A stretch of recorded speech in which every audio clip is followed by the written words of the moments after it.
Welcome. This is our MRS22 Spring 2021 Final Review, Part 1. The speed of a tidal wave s in hundreds of miles per hour can be modeled by the equation s equals the square root of t minus 2t plus 6, where t represents the time from its origin in hours. Algebraically determine the time when s equals 0. How much faster was a tidal wave traveling after 1 hour than 3 hours? To the nearest mile per hour, justify your answer. So the first part we want to find out is find out the value of t when s equals 0. So we're going to set our s equal to 0, where 0 is equal to the square root of t minus 2t plus 6. And the first thing we just isolate the radical by itself. So to get the radical all the way by itself, I'm going to add 2t to both sides and subtract 6 on both sides. Okay. So let's add 2t on both sides, subtract 6 on both sides. We're going to get, in this case, 2t minus 6 is equal to the square root of t. Because these cancel out, right? And so once you have the radical by itself, with square root in this case, we're going to raise both sides to the second power. And so we would end up getting, in this case, parenthesis 2t minus 6 squared, and the square root of t squared is just going to be plain old t. And now we're going to expand in this case. Now, 2t minus 6 squared is really 2t minus 6 times 2t minus 6. And we distribute, we get 4t squared minus 12t minus 12t plus 36. So we'll get our equation here now is going to be 4t squared minus 24t plus 36 equals t.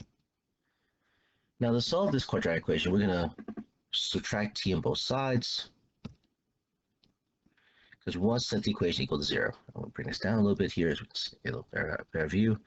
So we have the equation 4t squared minus 25t plus 36 equals 0. Now we could try the factor, but we might as well try also quadratic formula. That's something we learned before. And so we identify our values of a, b, and c. Here we have a is equal to 4, b equals negative 25, and c equals 36. Okay? And we're going to plug into our quadratic formula here. Our quadratic formula, if you remember, and I'm going to use t because normally it's x, but t is equal to negative b plus or minus the square root of b squared minus 4 times a times c all over 2a. Now let's plug the values in, right? So we get t is equal to negative 25 plus or minus the square root of negative 25 squared minus 4 times 4, that's what a value, and our c value is going to be 36 all over 2 times a value, which is 4. Now we want to figure out what the number on the radical will be. Now negative 25 times negative 25 is 625. And 4 times 4 is 16. And now 36 times 16, let's see now, 36 times 16. That's a 6, carry the 3. 18 plus 3 is 216. Oh, there you go, that's right. And then there's a 36 here. That's 576. Okay, so 625 minus 576. This gives us 49, which is a very nice number for us because it means in this case we could try a factor, but you know it's nice though that works out this way. All right, let's move up a little bit here, and so we see here that our time t is equal to 25 plus or minus the square root of 49, which we know is a perfect square, over 8, which means our times are equal to t is equal to 25 plus 7 over 8 or t is equal to 25 minus 7 over 8. Now 25 plus 7 over 8 is 32 over 8. That gives us a time of 4 hours. Well, 25 minus 7, that's going to be, I believe, 18. So 18 over 8, which is really 9 over 4, is really 2¼ hours. So actually, there are 2 times where I put the units here, hours, because that's our time here. There are 2 times where the tidal wave has a speed of 0, really stops in this case, and I guess it picks up later. So it stops at the 2¼ hours, and then picks up again and stops again at the 4 hours.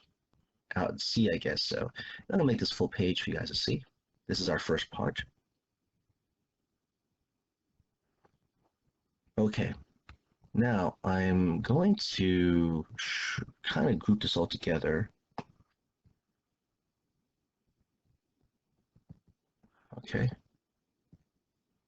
All right, and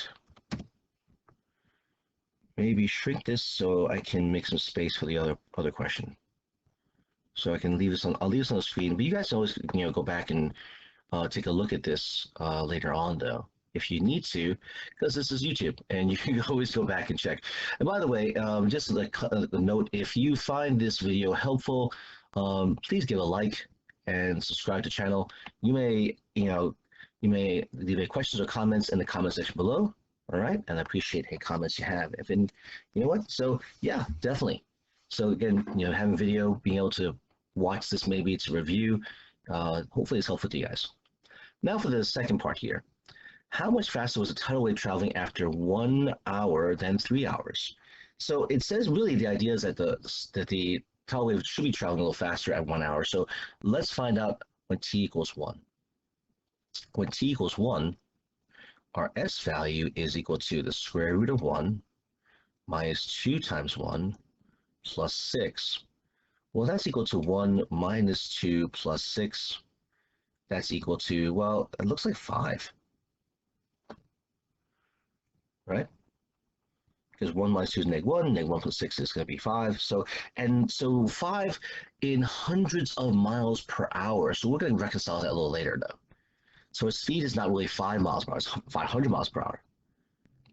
When t equals 3, s is equal to the square root of 3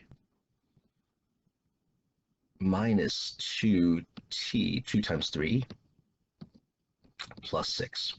And now, negative 2 times 3 is -6 plus 6. Well, that gives us 0, so we're left with just square root of 3. All right? And so the difference in this case is going to be 5 minus the square root of 3. So let's take a look at the value of this now. So let's break our calculator here, 5 minus square root of 3. So we have 5 minus the square root of 3, all right, and we get an answer about 3.2679. Now, we're going to round off here? No, because it's hundreds of miles per hour. So we're going to take this numerical value and multiply it by 100. So now to the nearest mile per hour, we would see it's 326.7. Really, it should be 327 miles per hour. Okay? So we're, again, taking this numerical value and multiplying it by 100. And this approximates at 327 miles per hour. Okay? All right, everybody, that's the last part of this. I'll make this full page so you guys can see everything. All right.